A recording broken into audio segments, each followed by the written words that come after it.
The world's longest-running comedy music concert series is back. Hello, MarsCon people! Those were enthusiastic woos. MarsCon 2023 is taking place March 10th through 12th at the Hilton Minneapolis St. Paul Mall of America Hotel in Bloomington, Minnesota. Coming up here, I was gathering up all my supplies, Fuji's, Golden Deliciouses, Red Deliciouses, Granny Smiths. But I was able to make it to Minnesota after compiling my mini apple list. This year's event will have performances by Robbie Ellis, Klingon Pop Warrior, Nuclear Bubble Wrap, The Odd Ditties, Holy Bongwater, Regdar and the Fighters, The Great Luke Ski, TV's Kyle and Linzilla, Insane Ian, Steve Goody, Il Nay, Meow Meme, and this year's music guest of honor, Bonnie Gordon. I'm working on 6 projects, cause I can't focus on one. With everything all at once, nothing never gets done. Some say it's a problem, something wrong with my brain.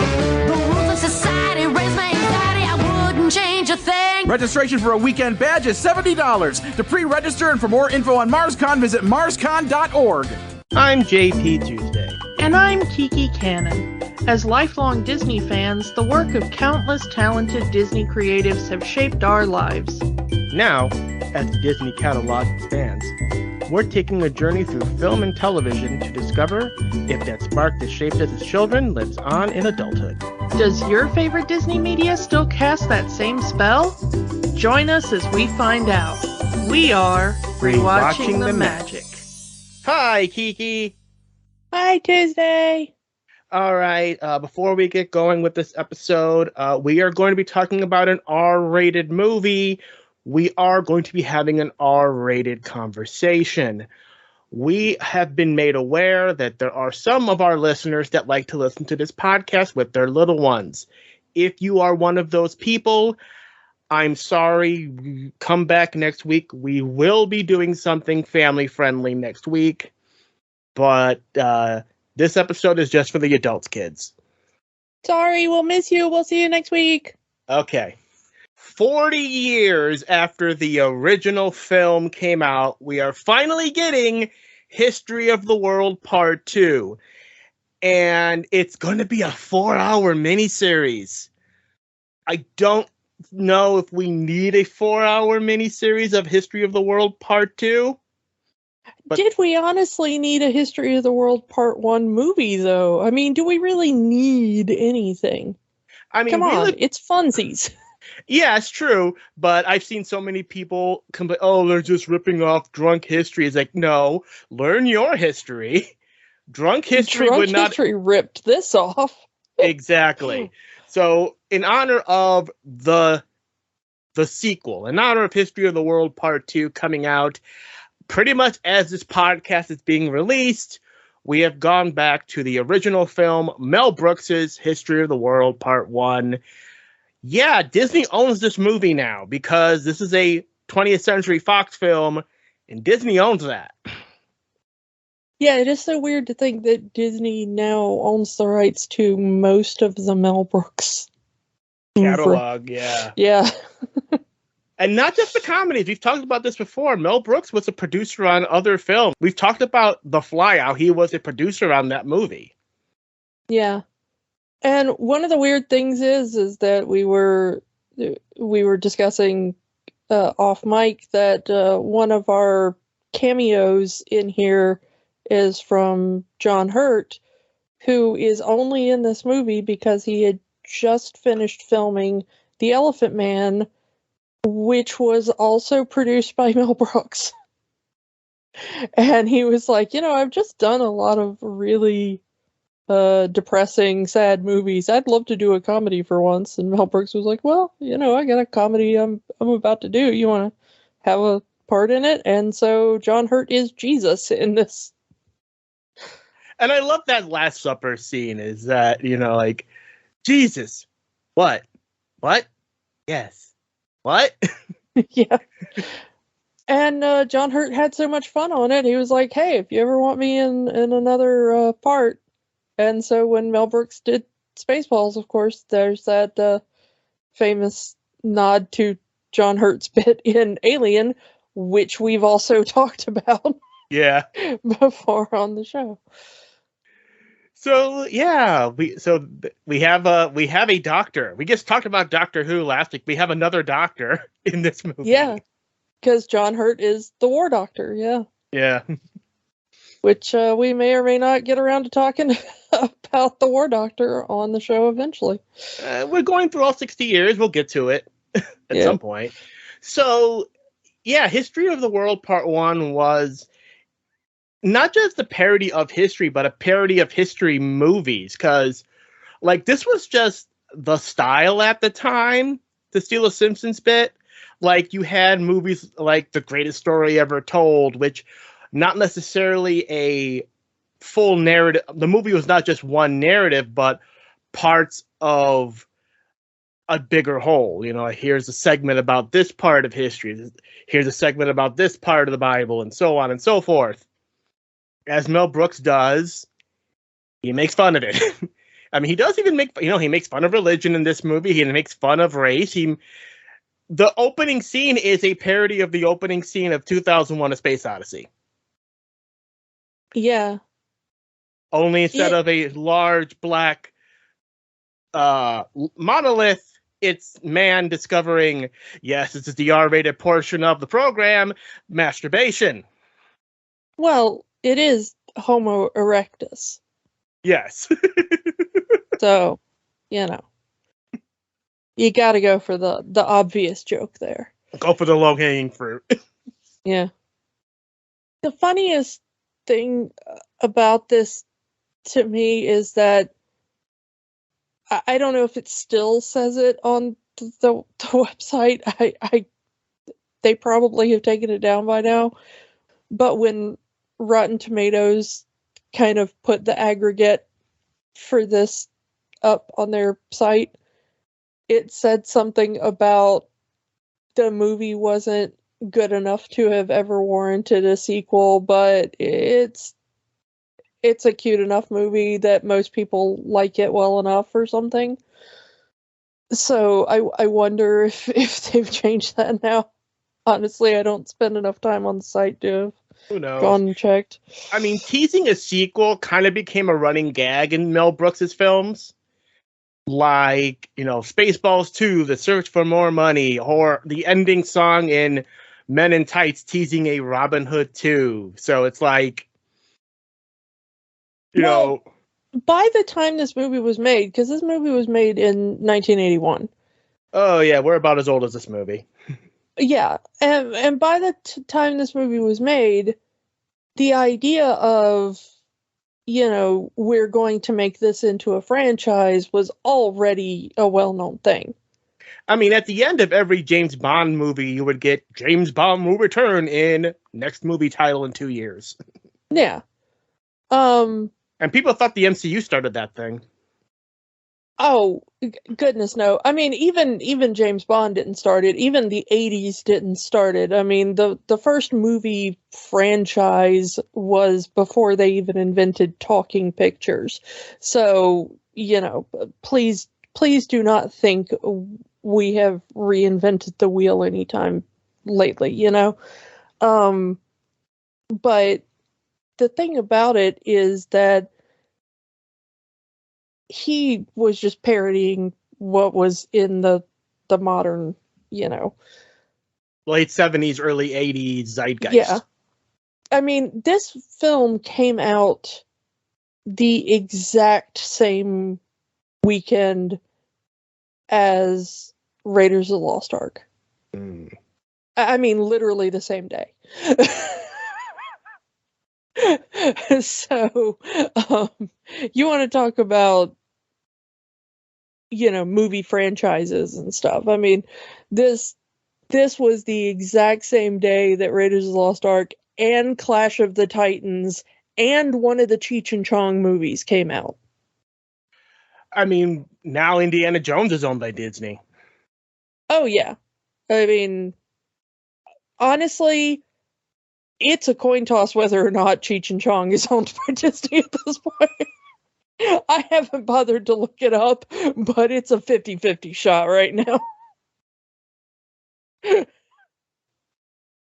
The thing is, though, is that it was just him riffing on what everybody else was doing, because that's what Mel Brooks kind of does best.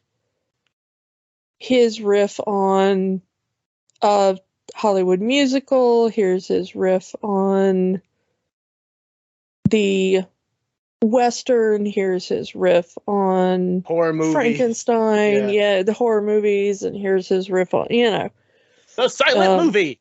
Yeah, and the Star Wars movies, and so he's either doing full on remakes or just pastiches for a lot of his stuff. And his whole thing was that history isn't what we know it to be. Even now there is the sanitized version of history that people are taught, and why not make fun of the sanitation of history? And that's kind of where we go in this movie. Like, there's a lot that's not historically accurate, but it's not historically accurate in the name of comedy. Yeah. Such as, the first comedian getting eaten by a dinosaur. I mean, prove to me that didn't happen, other than the fact that humans and dinosaurs weren't really living together. I mean, But prove to me that the first comedian didn't get eaten by some predator. And they find that to be the funniest thing ever. That would be hilarious. Sid Caesar here as the caveman. He does so much with no dialogue. It's a great bit. Like, he's the first artist, and you have Orson Welles, who was our narrator for this movie, as the first critic, giving his yellow journalism on the art. Oh man, there is a great behind the scenes story apparently about Orson Welles, and I don't know exactly how true this is, but it's a story that I've always kind of heard about the making of this. Mel Brooks was going to pay him, I think it was like $5,000 or something. So he paid him for several days up front, because he figured, I'm going to need him for several days. And so he just paid him up front, thinking, I will need him for a minimum of this many days. And Orson Welles came in and absolutely nailed it on day one. And Mel Brooks was like, crap, I could have just paid you $5,000. And Orson Welles was like, well, you're the fool, because you paid me up front and I'm not giving the money back. And Mel Brooks was like, well, what are you going to do with it? And Orson Welles was like, I don't know, cigars and caviar probably. And Mel Brooks is like, yeah, that's fair. And peas, frozen peas. Gotta Full get that of country goodness and green penis. Yes.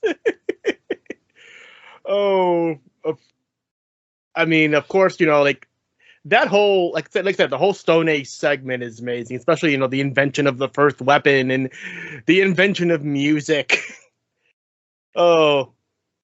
Which is so funny, because it's basically just Marvin Scruggs from the Muppets. Yeah. The Muppaphone. Yeah, it's the Muppaphone, but it's Mel Brooks doing it with humans rather than adorable little fuzzy Muppets. And beating someone and beating Orson Welles in the stomach with a rock. Yeah, it's so bizarre. It's so weird though how many kind of reused jokes there are in here. They use like the walk this way. Yeah, they use it twice. Yeah. Like, first they do it in the Roman Empire skit, and then they do it again in the Spanish Inquisition skit. And I mean, that seems to be a gag that's in like every Mel Brooks movie. Because it was in Young Frankenstein when we talked about that. Yeah. So like, I mean, I'm not saying like Mel Brooks invented that either. Like that's No. an old vaudeville bit, but like it's just so weird that he's just so wedded to that joke. Yeah, but and then of course this one has the "it's good to be the king" joke over and over again, and then he uses that one again in Robin Hood Men in Tights. Yeah. I realize this is the early 1980s, but the F slur. Yeah, I was gonna say just the gay humor in general. I get that this was the language of the era, and that was what was considered suitable. The what's so funny is like so much of the gay jokes are like very campy and very over the top, and that you can forgive. And then it's just like so much is just like homophobic slur after homophobic slur, and you're like, ooh, okay. But fortunately, if you followed Mel Brooks' career, you know that he has evolved as a writer, that's not him anymore. Yeah. Like, you know that, like, just 10 years later, that was not in his work anymore, you know? I mean, around the same time he did Blazing Saddles, and there was that whole scene with Dom DeLuise as director, and watch me F slur, and Yeah. But the gay jokes here are you're right, they're played up, like the first heterosexual marriage followed quickly by the first homosexual marriage. Well, yeah, I mean, it's and the thing is that's still a solid joke. I would argue that saying the first Homo sapien marriage followed by the first homosexual marriage is still a funny play on words. It was. I mean, it just the guy just it's the and there's nothing joke. Really offensive in that joke. It's just seeing like a man and a woman in that traditional caveman, like, me hit you over head with club, and then it's just two men doing the same thing, is not, to me, a terribly offensive joke. And I don't think that most people in the LGBT community would find that particular joke very offensive. Here's the thing. Even today. Here's the thing. I first saw this movie on Comedy Central, and a lot of the gay jokes got cut for the television version. I would not see the unedited version until years later. Oh yeah. So, I think I first saw this film edited as well, and then because I could tell that there was so much edited, I went to a video store and I was like, I want to see the rest of this film. But yeah, but then there are just some jokes in this film that you're like, yeah, Mel Brooks as a writer would not have written that joke 5 years later or 10 years later. Like, that just wouldn't be who he was as a writer. Yeah. Which I think is a good thing. Mm-hmm. That you can go like, oh, that's great. And it goes back to the, like, all those people who go like, oh, they wouldn't make Blazing Saddles now. Yeah, no, because that's how humor works. I mean, when they say that, they're talking about the N-word being used. And as this is my personal thing, they don't realize that they're the ones being made fun of in Blazing Saddles. Yeah, all the people who say like you couldn't make Blazing Saddles now, you are the target of Blazing Saddles. And you are who this movie's making fun of, and you don't even realize that you're being made fun of. Yeah. Because the reason that they wouldn't make Blazing Saddles now is because they'd make a different and equally hilarious movie. I mean, Django Unchained, I'll say that, but then again, that movie's almost 20 years old. Yeah. I mean, I have watched movies recently that are absolutely hilarious that deal with racial sensitivity and stuff that are fine, and I have thought that's absolutely hilarious and that's very edgy comedy. But in 5 years, would they make the same movie? Probably not, because it's going to be a different climate then. I mean, I guess the best way to say for modern Blazing Saddles would be like Sorry to Bother You. Well, yeah, and that is also dealing with class distinctions and stuff, which, you know, Blazing Saddles does deal with a little bit and everything. But Sorry to Bother You is friggin' hilarious, and I love it. But yeah, I mean, there's lots of stuff like that. Yeah.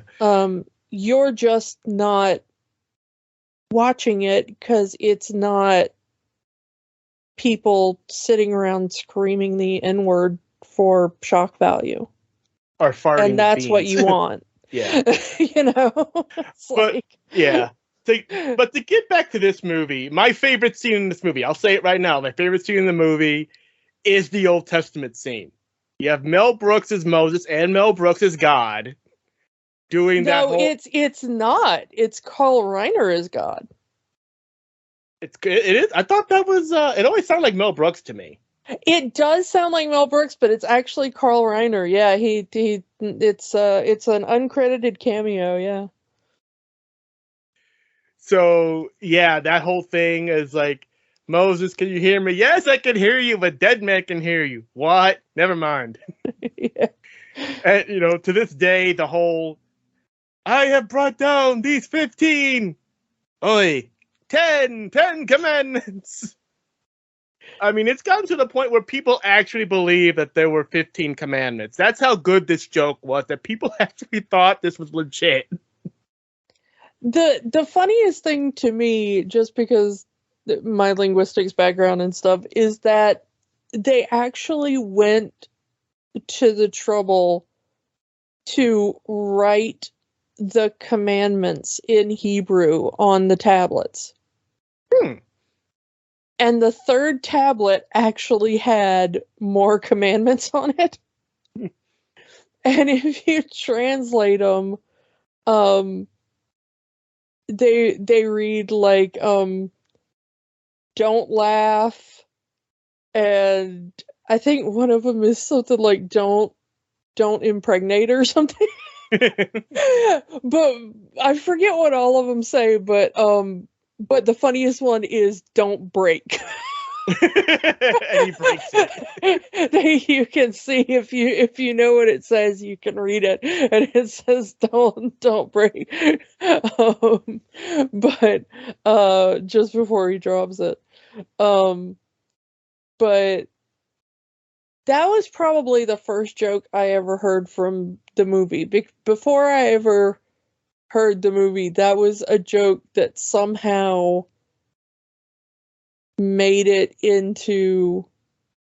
I mean, we've talked before about like my sheltered kind of upbringing. Yeah, I mean, you grew up in a very religious household, so the joke of Moses having 15 commandments and dropped 5.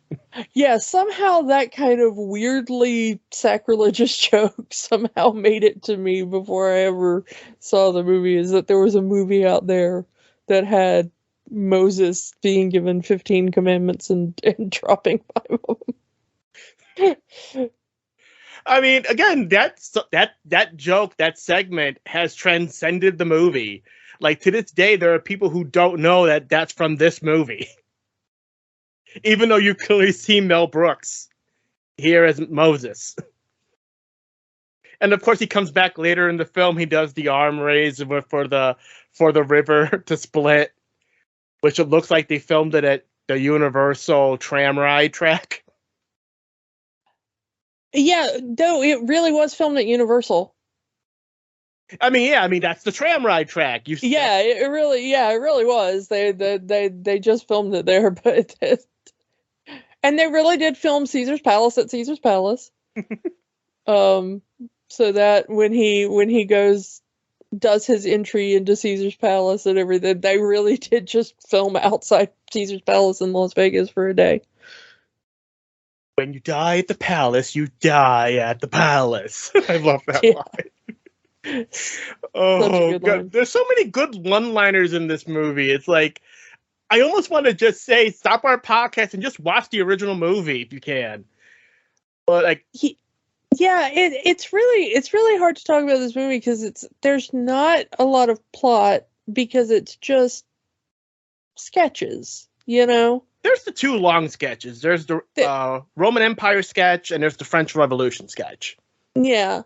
Which really feels like that was the original plan for the movie because both of them take up the bulk of the movie.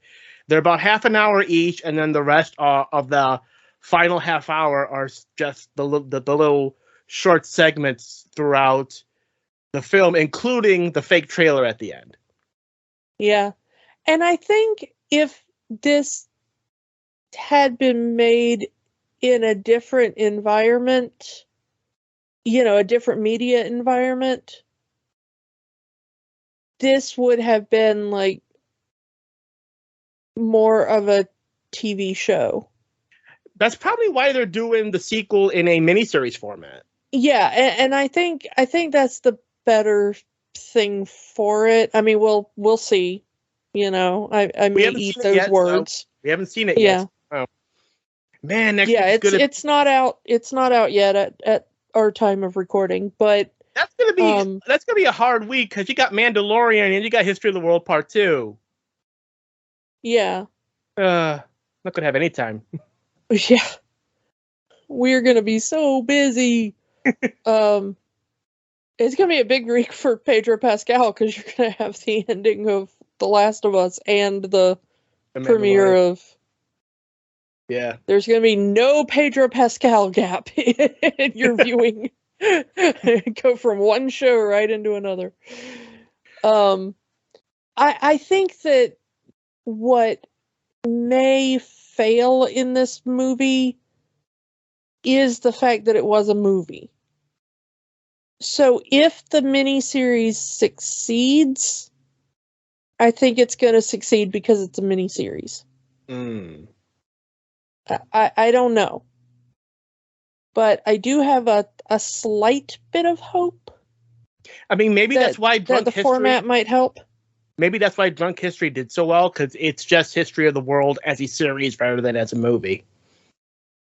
Yeah, and you can do either a bunch of short skits. I mean, I don't know how they're going to do it, because we don't really know a lot about the series.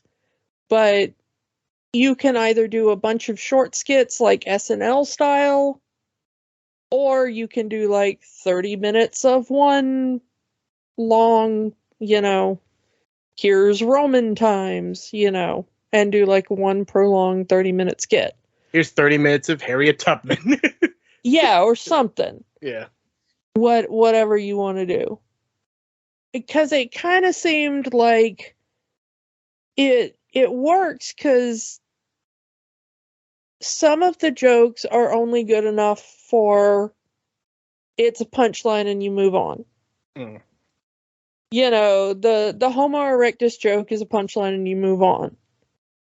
The invention of music is, a minute and a half and you move on. Even the Old Testament is one joke, you move on. Which is weird, because you would think that you could get more out of the Old Testament than. I mean, if this was just a parody of the greatest story ever told, it was just parody of the Bible, it would probably you can get a lot of comedy out of that, but Oh boy, would the heavy religious people be like, no, you can't do that. Even though the first half of this movie is the Old Testament and the Roman Empire is partially the New Testament, because that's where Jesus comes in. Yeah, but only for like the one scene. Yeah.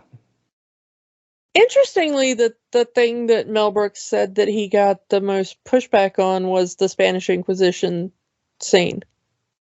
Because, you know, it is kind of making light of a genocide.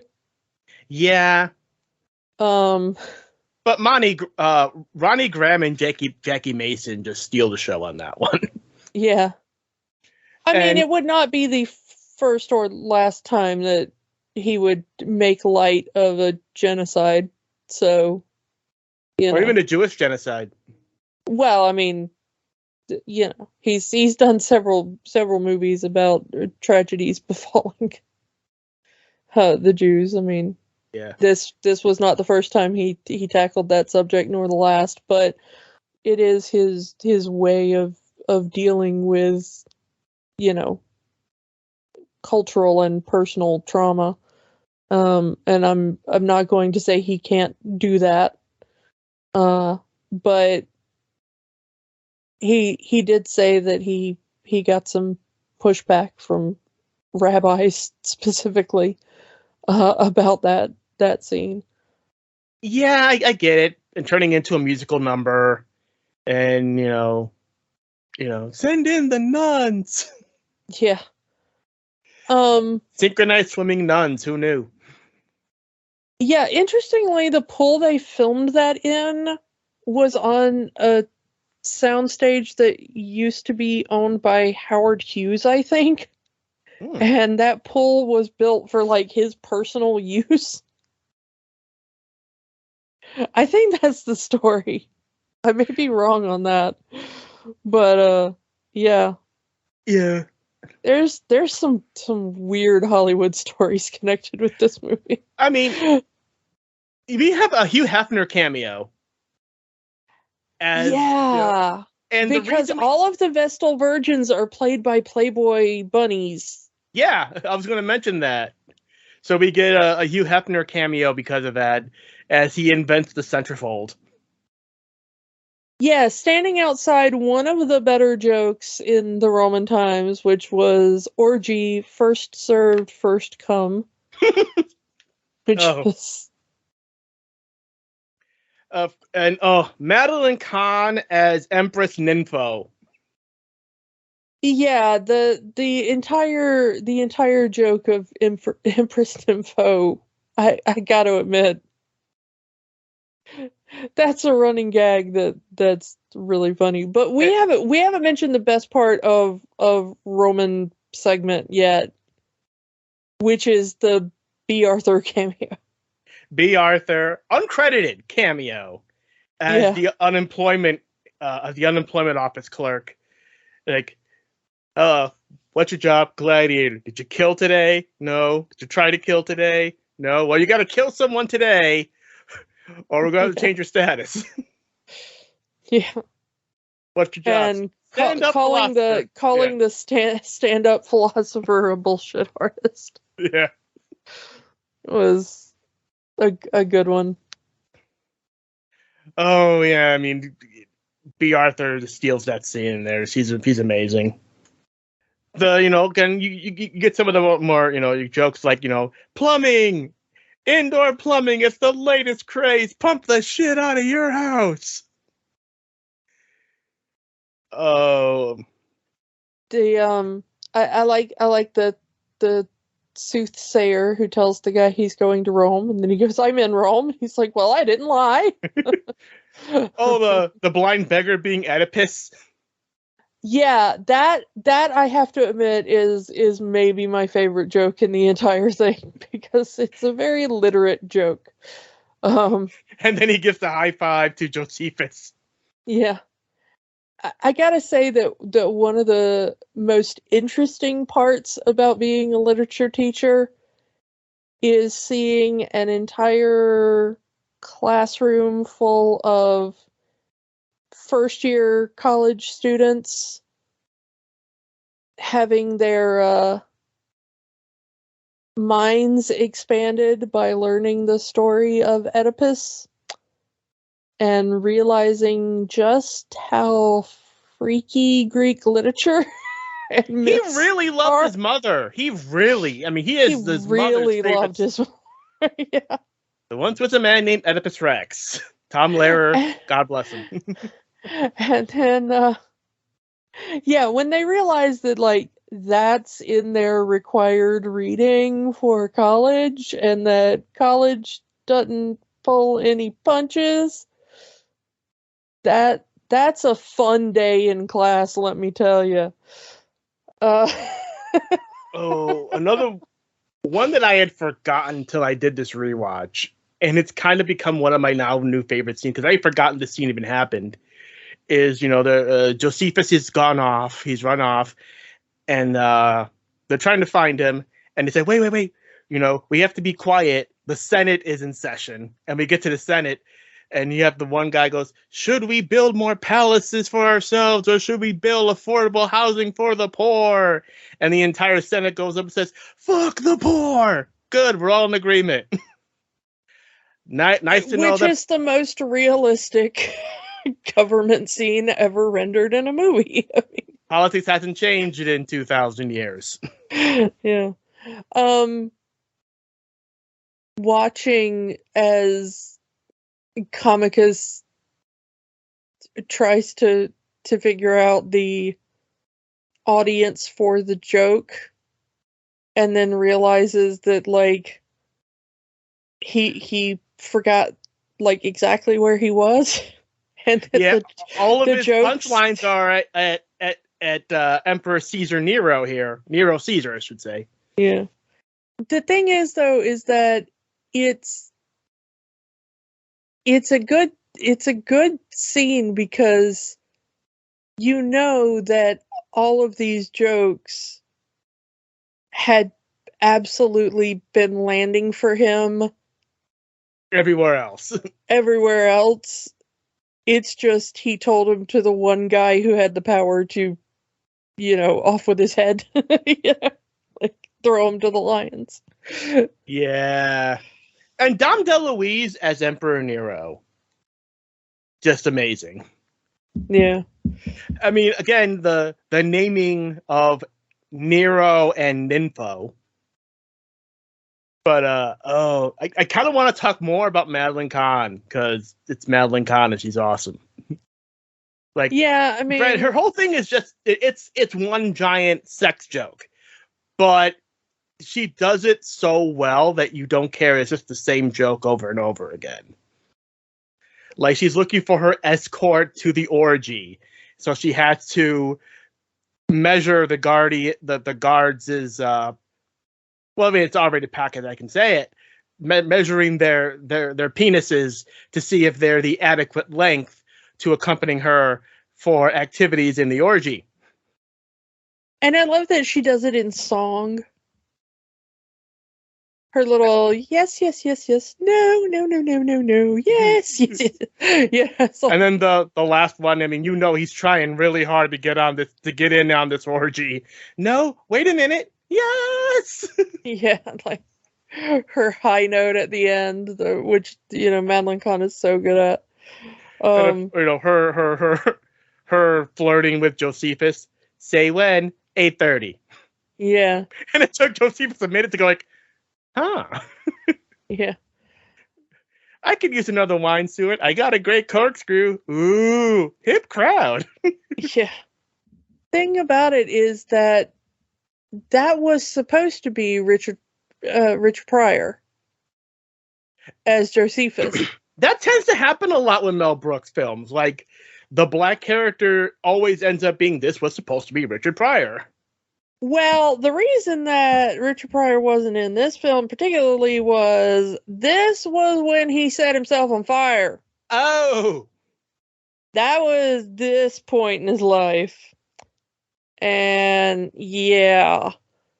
So they were gonna cut the character entirely. And then somebody was like, how about Gregory Hines instead? You need somebody who can like be entertaining and dance a little, and If this movie tell had some been jokes, and yeah. If this movie had been made 5 years later, it would have been Eddie Murphy. I mean, possibly, and that would have been a slightly different, a slightly different interpretation, but yeah, going by popular black comedians, yeah. I guarantee it probably would have been Eddie Murphy. But Gregory Hines does an amazing job as Josephus. It's like his whole thing is like, lions only eat Christians. I'm a Jew, and doing the Hava Nagila dance, and like, I'm a Jew. Talk to the rabbi. Talk to Samus Davis Jr. He'll vouch for me. Yeah, that is a joke that unless you were in that time, you will not get. I just love that Mel Brooks just decides like, and then my character falls in love with a Vestal Virgin. I mean, in this movie, Mel Brooks' character falls in love with two virgins. Because there's the one Vestal Virgin, and then there's the one virgin in the French Revolution. Well, yeah, but there's a difference between being like just an unmarried woman who is still a virgin and being a Vestal Virgin in the time of Rome. Like, she is a priestess to a guy, it's like, she's basically like a nun under holy orders, it's like slightly different, But, bit. The other one was just a noble woman waiting for marriage who hadn't been sleeping around, it's like, yeah. I mean, do you want to get into the French Revolution? Because Yeah, I can go to the French Revolution stuff. Yeah, Les Miserables by Mel Brooks. I mean, not even, because Les Miserables isn't even about that French Revolution. Yeah. But this is more Mel Brooks's version of Man in the Iron Mask, honestly. My lord, you look like the piss boy, and you look like a bucket of shit. Yeah. Oh crap, I do look like the piss boy. Yeah. But we get our Cloris Leachman here with one of my favorite lines of, "We're so poor we don't even have a language, we just have a lousy accent." Yeah. But I love that she's actually playing a Dickens character here that's dropped into this Mel Brooks movie, because she's actually out of A Tale of Two Cities. This Madame Defarge character that she's playing, who in Tale of Two Cities, if I'm remembering correctly, is the character that knits the names into cloth. That's how I forget exactly why she was knitting the names. Either they're traitors, or maybe they're the names of the revolutionaries or something. I don't know. Yeah. But yeah. And I do love, again, it's another one of those modern young people are not going to get the joke of her knitting, and then you hear the typewriter ding noise, and she just knocks her chin back. Yeah. Because that's what typewriters used to sound like, kids, before computers. But, beggars, begging from beggars, what have we come to? Nothing. I've got nothing for sale. Yeah. But yeah, I mean, it's a Mel Brooks movie, so we got Harvey Korman as Count the Money Demonet. As an aside, I went to Versailles like they didn't film in France. They actually filmed in England. So like this castle they're standing out in front of is actually some English, manor house or whatever. But I went to Versailles that sparked the actual French Revolution, and it was what Louis was building while they were all starving and whatever. And I gotta tell you, if you wanna like radicalize a person, take them to Versailles and just be like, this is what he was building while everybody was eating bread made out of sawdust. 'Cause that'll do it. Like, I was that kind of kid who was like, yeah, like everybody should have their own business and we should all like just make all the money we want in the world and like all that kind of stuff. And I went to Versailles and I came out going like, anybody know what the plans are for a slicey boy? Because that sounds really good right now. The French had some good ideas. Like, you go in there and you just see that everything is just like really ugly and coated in like just the ugliest gold leaf and like marble and stuff. You're like, this is what he was doing while his country starved. Like, it's not even pretty. It's just garish and horrible and pointless. I mean, but enough about billionaires. Yeah, exactly. So it's like you can kind of see where the French peasants were coming from when you go to that place. But the here it's a lot funnier. I mean, meanwhile, we have King Louis, played by Mel Brooks again, playing chess with people, and he decides to have a gang bang with the queen. Yeah, pawn to queen 4 and knights to queen 4 and everybody to the queen. Everybody to the queen. And him and his little people servants, and he's telling them to whip their dicks out, and everyone. But I don't think all of them got a hole. Just saying. I don't think he cared. Yeah, no. He was banging somebody.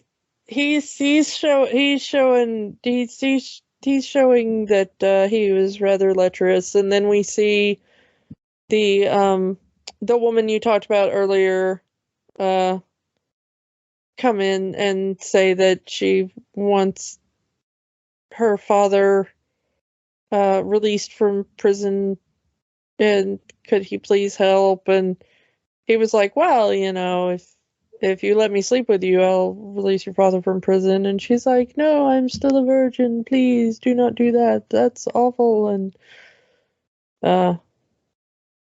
then Count de Monet has his idea about, oh, you look like that servant guy carrying the piss bucket, and maybe we should dress him up as you, and you can escape as a servant, and when the revolution comes, they will kill the servant instead, and Yeah, I just like the servant's whole thing is oh, I get it. Oh, I get it. Oh no. Uh-oh. Yeah. But he turns out to be really nice because, of course, he's the servant guy, and he has a heart of gold, and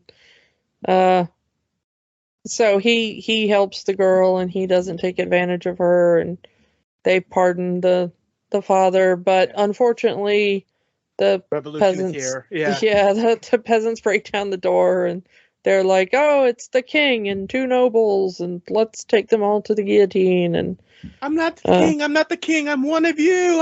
And they don't even want to hear it. Yeah. But my favorite bit is when he requests Novocaine, and they're like, yeah, we don't know what that is. He's like, no, I'll wait. And yeah, it leads to the running gag of another one of the movie's running gag, going all the way to the to the Roman Empire scene, which was Miracle the horse. Like, Miracle the horse used to be the fastest runner in the chariot races before he was retired. Now it's just a cart horse, but only a miracle can save us now, and that seems to be the key word. And here comes Miracle the horse to save the day. Along with, our old friend here, Gregory Hines, Josephus. Yeah, he's here. He's here too. They even questioned it. Wait a minute, how did you get here from the Roman Empire? It's a movie. Yeah, movies are magic. Come on. I want to go back to that scene because it's like one of my favorite. It's another one of my favorite scenes in the movie. Is going back to the Roman Empire, where Josephus asked them to stop the cart so he can make Mighty Joint, because he gets some drug humor in this movie. Yeah, that is the weird thing, is that there's just like, as they're escaping from Rome, Josephus has them stop, and you feel like that was a joke originally written for Richard Pryor, and it just never got changed. The nose knows. Yeah, and he stops, and all the other people in the cart are confused because they're like, why is he smelling flowers by the side of the road? And it's just like a whole field of weed. And he's like, yeah, that Roman red. And they're like, what are you talking about? And he's like, rolling papyrus. I need rolling papyrus. And he just rolls up like a huge joint and sticks it out of the back of the cart and blows the smoke behind him, and it mellows out all of the centurions that are chasing them. We gotta be cool, man. You gotta let the coolness get into your vertebrae. Yeah, and they just like chill out by the side of the road, and they get away, and like everybody's happy. Oh, and I love that character. Like, the character that does that is named Mucus, and they named him that for one joke: "Run with Mucus." Yeah. A lot of people in the movie are named, just for one joke. Yeah. They mentioned John Hurt, because we end up with Comicus being a waiter at the Last Supper. And after they escape from Rome, they end up at the Last Supper, which is a really weird cut, because I mean, it's not historically accurate for comedic purposes. Well, I mean, it's it's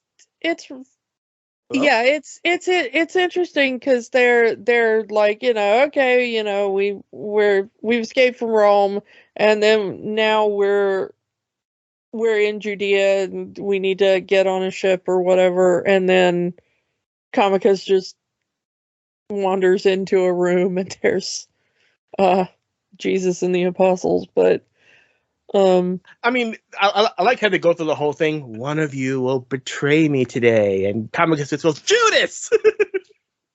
It's like, what? What? No.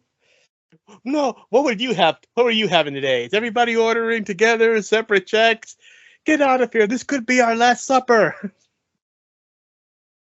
And just, the Mel Brooks inserting himself into the Last Supper picture. It's just, mwah. Yeah, holding the plate to make the halo, yeah. With random Leonardo. Again, not historically accurate for the sake of comedy. Yeah. The thing that I like most, though, is the coming attractions trailer setting up History of the Horror Part 2, which, of course, we all thought we would never get. Yeah. Like, see Hitler on ice. See a Viking funeral. See Jews in space. Mel Brooks inventing the Jewish space laser. Yeah. The funniest thing is that this entire movie was worth it just for the Jews in Space number. I mean, this kind of would end up becoming the basis of Spaceballs. Tell me Spaceballs isn't just Jews in Space the movie. Yeah, and it would also be reused as the Men in Tights song. Yeah. Because it's the same tune. Mm. It is one of the funniest things, and when I was a kid, there was one of my friends who was Jewish. That was his favorite song. He was in choir with us, and would bust out singing it occasionally, and a bunch of us would join in as backup singers. But yeah, that was one of our favorite bits. But it was always our favorite bit from this movie specifically. They even use the same sound effects from Star Wars. Granted, this is still 20th Century Fox. Was making a Star Wars movie, so yeah, they would have access to those sound effects. So, I'm wondering if this miniseries is going to have those three things. Well, we know it's going to have Jews in Space because it's already been in the commercials. Mm. There's already a bit that you can kind of see is Jews in Space. So I don't know exactly how much of it we're going to get to see, if it's just going to be a reworking of the song, or if it's going to be a longer bit.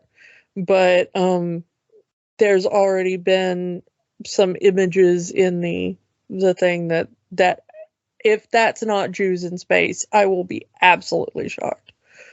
But I don't remember seeing images yet that looked like Viking Funeral, and I definitely don't remember seeing anything that looked like Hitler on Ice. So yeah, but if it's just Jews in Space, I'll take it. Yeah, I mean, that's really the only one I really wanted to see. I kind of want to go back and talk more about Josephus, because he's one of my favorite characters in this movie, because it's Gregory Hines, and he's just amazing. I do like Gregory Hines is, I've liked his career, just in general, but I really liked him in this movie. Yeah, I mean, from the slave auction to him being the wine guy, and him posing as a eunuch, and then bringing out the dancing girl. He tries to hold back, and he's just, the jig is up and gone. That scene with the dancing girl and her going in front of each of the eunuchs, and them going that's a eunuch. Oh yeah, he's definitely a eunuch. That guy's dead. Yeah, that guy's absolutely dead. But I like his dance scene at the beginning. Yeah, the Ethiopian flim flam. Yeah, the shim sham or whatever he calls it, where it's you absolutely know that he's making that up. It's really hard to go through this movie like this, because again, it's not a traditional movie like we're used to talking about. It's just a bunch of comedy sketches, but the comedy sketches work, and a lot of it's still funny. The comedy's still there. It's not are some of the jokes dated? Yeah. Did some of the jokes not age well? Of course. But as a whole, the making fun of history and just it still works. It's still funny. It's still a classic. Yeah, and of course, one of the reasons it works is because this cast is a who's who of comedy greats. I mean, not only do you have just kind of the normal people who work with Mel Brooks, because you got Madeline Kahn and Cloris Leachman, like we talked about, and you got Harvey Dom Korman DeLuise and Harvey Korman, and you got the normal people and stuff that you would expect in the Mel Brooks movies and stuff. But then you got like comedy absolute royalty. You got we talked about like Carl Reiner's voice that makes it in there and stuff, but you got like Sid Caesar in there playing the caveman. Yeah. At the beginning, and you got Shecky Green through most of this and stuff. And like, I know like anybody of a certain age is going to be like, what now? But like, these are the like comedy legends from a certain time. These are comedy gods. And Jackie Mason in that Spanish Inquisition scene, and Henny Youngman is in there, and Charlie Callis is in there as the soothsayer, and that's such an amazing scene. And I mean, it just like every time somebody new walks on screen, it's just absolute comedy royalty, and they're all in the same movie, and it's just absolutely unbelievable. The interesting thing is that I'm not gonna say that this is like Mel Brooks' greatest movie or anything, but the weird thing is that like we've already said that when it came out, like it came out against two of the biggest movies of the year, because first of all, it came out against Raiders of the Lost Ark, so it's already sunk. And then it came out against Clash of the Titans, which is cult classic, But the thing is that a lot of people just really didn't like it when it came out. They were like, oh, well, Mel Brooks kind of put out a stinker, didn't he, Which I don't really get, because I've always found it kind of a funny movie, Like, it's not Mel Brooks' best when you look at all of Mel Brooks' body of work put together, but as a film, I've always found it entertaining. But critics were really harsh to it at the time, and it even got put up for kind of the 80s version of the Razzies. Like, there was this like bad movie award thing that was going around at the time, and it got put up for that. It lost. And it lost to some Tarzan movie that was out at the time that had Miles O'Keefe and John Philip Law, who both of them will be known to you if you are a Mystery Science Theater 3000 fan.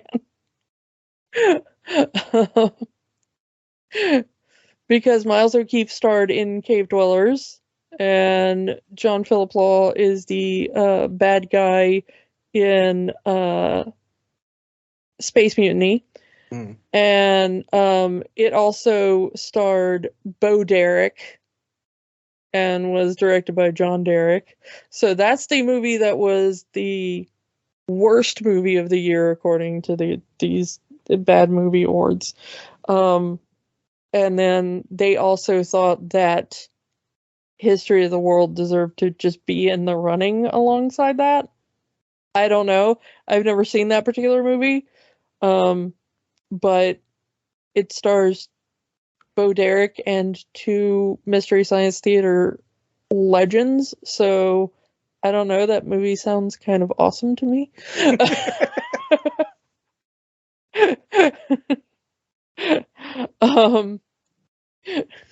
That sounds like a seal of approval to me. But yeah, I don't know. I kind of look back on what critics said about it at the time, and I'm slightly baffled as to why they were so harsh.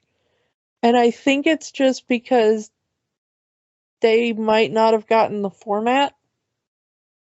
Yeah, I mean, for a lot of other Mel Brooks movies, there's a full story beginning to end, and this was more segmented. And I think you're right. If this was more of a television series or miniseries rather than a film, it probably would have gotten a better reception back then. Now it's seen as an all-time comedy classic. I mean, once again, I don't think that there are very many people that will call this the best Mel Brooks movie. No. But it's not terrible. It's not, I mean, it's still funny. I can think of Mel Brooks movies that I like less than this. Yeah, so can I. But I'm still kind of middle of the road, I guess you could say, in terms of if you want to just judge Mel Brooks's comedy catalog, I will put this right in the middle, which is not bad. It's a solid entry, but it's not in my top 5, I guess. Yeah. I don't think we need to ask the question, but we're going to ask it anyway. Kiki, does History of the World Part 1 have the magic? Yeah, like we said, some problematic elements, and it's not making anybody's top 5, I don't think. But, yeah. I mean, it's still entertaining. I will have to agree. Again, I still found the movie funny. There were scenes that I had forgotten about in this movie that I rediscovered and found them hilarious.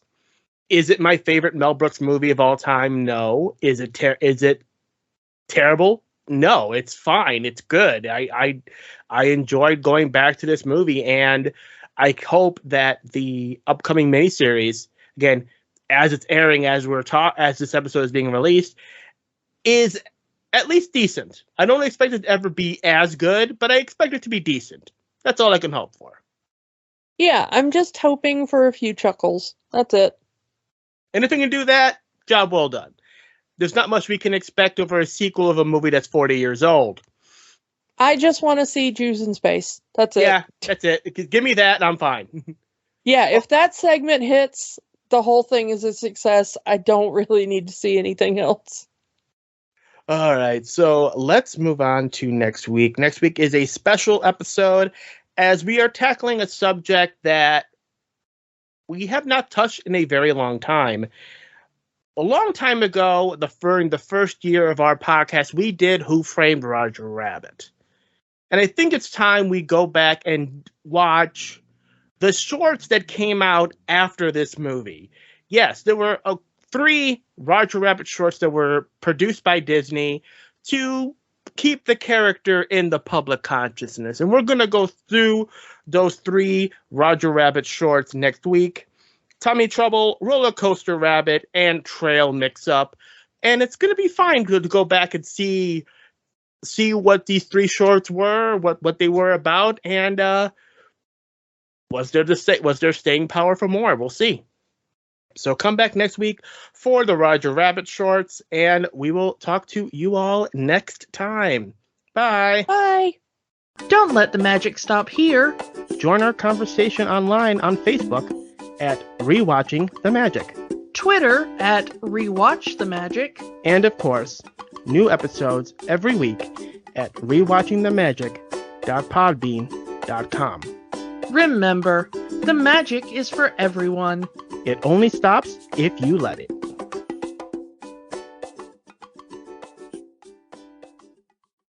If you want to help the fight for human rights in the U.S., the American Civil Liberties Union works to protect constitutional rights for all Americans. Their website is aclu.org. If you need reproductive services in the U.S. or wish to donate to those who do, go to abortionfunds.org for more info. The battle isn't over until the last person surrenders. The fight continues.